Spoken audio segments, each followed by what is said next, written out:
त मुल्क जे अॻूणे वज़ीर आज़म खे हकीम साहब शिकत ॾिनी, यकीन उनजे मान में अहिड़ा त 10 अजण रखणु खपनि असांजी तरफ़ां। तव्हां हिन मौक़े ते छा चवणु चाहींदा?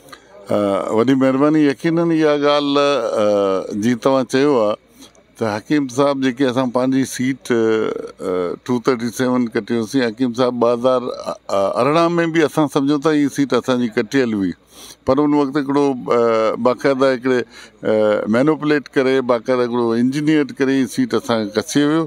मलीर जी सीट कंहिं बि सूरत में ॾिसो ई हिस्ट्री आहे 70 खां वठी त मलीर जा जेके बि असांजा पहिरीं सीटूं घटि हूंदा हुआ हाणे वधी विया ज़िले में, त उन ते टोटल पाकिस्तान पीपल्स पार्टी जो स्टेक हूंदो, पाकिस्तान पीपल्स पार्टी जो वोटर आहे, पाकिस्तान पीपल्स पार्टी जो हिकिड़ो होल्ड आहे।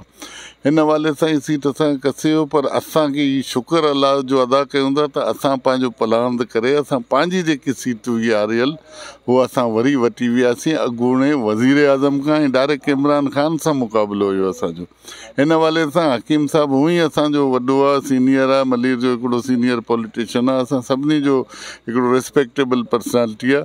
उन हवाले सां हिननि दोस्तनि जो आऊं त तव्हांजे तवसत सां हिननि दोस्तनि जो बि शुक्रियो अदा कयां थो जेको मेमन बिरादरी जा मोतबरीन आहिनि, उन्हनि इहो आजराणियो रखियो आहे जंहिंमें असां सभु दोस्त अची गॾु थियूं।